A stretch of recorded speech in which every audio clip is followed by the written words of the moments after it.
Probably can't see me. Can you hear me? Is this all right? Okay. In George Gershwin's Porgy and Bess, there's a great song called It Ain't Necessarily So. My MA is in philosophy, and one of the things that philosophers learn to do, and tend to try to help other people do, is to question assumptions. There are a lot of assumptions in this area that I think need to be questioned, and I haven't got time today to tell you about all of them. I'm going to suggest that if you want to sort of hear more from me in this vein, you can log on to the website www.righttodie.ca. Looks funny when you write it because there are two adjacent T's. Right-to-die.ca. And in the left frame of the home page, you will see, second or third item, something called Researcher's Buffet. This is the section where I talk to students and journalists and my fellow thinkers. If you click on Researcher's Buffet, the first chunk that comes up is called Pro and Con, and it contains items with strange names like ion effects. It begins, keep reading. This does talk about assumptions and things like that. And there's also a section called Quarterly Retorts, which is a collection of pieces that go into a newsletter I write, and each one deals with an assumption or an objection and the retort that I would make to it, or that other people who think like me might make. So today I'm just going to go quickly through some notes I made about assumptions and, mostly assumptions that seem to me to have been being made by some of the speakers, or that tend to be made in this area. One assumption is that the norm, or the universal tendency almost, is to want to have your life go on forever, and that everyone conceives of life as sort of an uninterrupted river. I've been looking for a good metaphor for this, but sort of just barreling down the highway and not wanting ever to stop or be stopped. But not everyone has this image or metaphor. Some people think that a life can be like a meal. You can get full. You can reach the dessert course and want to push away from the table. Some people think that when I was little, we had a cottage near a town that had a merry-go-round, and we used to go into Grand Bend, and I would get on my horsey, and the music would start, and the merry-go-round would go round.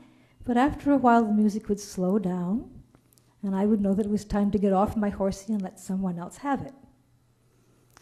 We are actually built, many of us, if we're sensitive to it, as we get older, we find that the music is slowing down. We are beginning to feel full. We are content. We have a sense that something which is like a symphony, it had a beginning and a middle and an end, is approaching its end. It has been pretty good for many of us. And we are not always reluctant to stop or to be stopped. Another assumption seems to be that everyone wants to be cared for, no matter what their circumstances are or what stage of the symphony they're at. And certainly if we were being cared for by some of the people who have spoken today, I have to say these people have impressed me greatly, and it would be a privilege if that was what we wanted. But one of the interesting things that's happened when the Oregon people have been studied, the people who have used the Oregon law, I think it was was it Linda Ganzini, the psychiatrist, who said that when they're studied, they're found to be people who are, people who were pejorative would say they were control freaks, but they are people who want very much to make the decisions about their own lives. And this psychiatrist, I think, sort of quoted some of them as saying, she imagined a dialogue where people are looking down at the person in the bed and saying, we want to care for you. And the person in the bed is saying, that's precisely what I don't want. I don't want other people making decisions for me and deciding how my life is going to be from now on. And whether you think these people are psychopaths or not, I don't think they are. I think that wanting to be in control of your life is actually quite a common human trait, something different from the field mouse that Burns talked about. I don't think we should condemn these people and say that they have no right to have this particular taste or value. It has also been perhaps just implicitly suggested very gently that the feelings of doctors about easing death actively or giving people death when they cannot give it to themselves, that the feelings of the people who would be asked to give are extremely relevant, should possibly even be determinative. perhaps not. Perhaps it is a service profession. Perhaps we have to acknowledge that there are things we cannot do for ourselves, and people who love them do it for us. And we should perhaps also question that it is always painful for someone to do for someone else something they desperately want to have done and cannot do themselves. The doctors in the Netherlands who carry out euthanasia, and Belgium, they acknowledge that it is a very profound and stirring and in some ways difficult experience, but they have been quoted as saying that they consider it part of medical care, part of their duty to not abandon their patients, part of being in a service profession.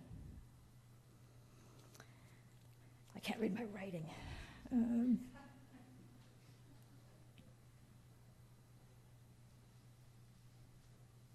One of the doctors who perhaps made this assumption a little bit also questioned an assumption that should doctors be the ones? You questioned that.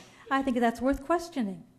There may be, some say there are already, technologies that can be safe and comfortable and can be carried out by trained, experienced, compassionate lay people. The good thing I think everyone would say about having it involve doctors is that they are the body experts. They are the ones who know more than any layperson can get to know about what might be best to do if something goes wrong. Bodies are all different. Surprises can happen. I think we all feel it would be nice to have somebody there who could handle a surprise in a competent and gentle way. Some people talked about the difference between, they talked about intent, and they stressed that current law does, in Canada and in many other countries, place a very high value on intent. And doctors currently say to themselves when they perform something like terminal sedation that their intent is only to prevent suffering, their intent is not to end life. They assume that to have an intent to end life is always a bad thing. That in itself is questionable. But it's questionable that a legal system which emphasizes intent and ignores motive is the only valid legal system. I'm not a legal scholar. Are there some legal scholars in there? I think there probably are jurisdictions where, in some cases, motive is considered. People say that motive is hard to determine. Well, so is intent. You can say your intent was whatever you want and no one can question you. You are the judge. Motive is no worse than that.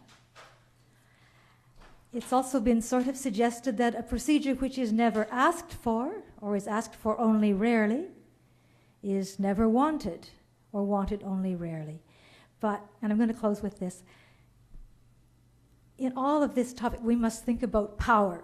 Who holds the power and who does not hold the power? At the moment, the decisions tend to be made by people like all of us in this room, people who are relatively healthy, relatively young, and who are supported by like-minded colleagues. That's power. Contrast that with the power possessed by a solitary, weak person lying alone, flat on their back in a bed. Compare their power with our power. And in societies, decisions get made by the people who have the power.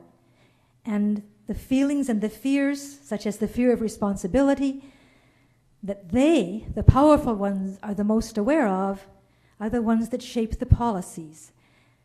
Except that sometimes the powerless ones have descendants, advocates, and sometimes supporters among the powerful who can focus more intently on the perspective of the person in the bed and can make a sacrifice and can say,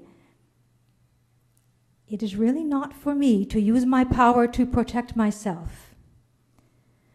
That person needs protecting far more than I do. I shall bring upon myself a small, perhaps abiding, bit of psychological discomfort, and I shall give that person what that person wants so much, and really, in many cases, not even by self-starvation and self-dehydration, can achieve in a humane and gentle manner.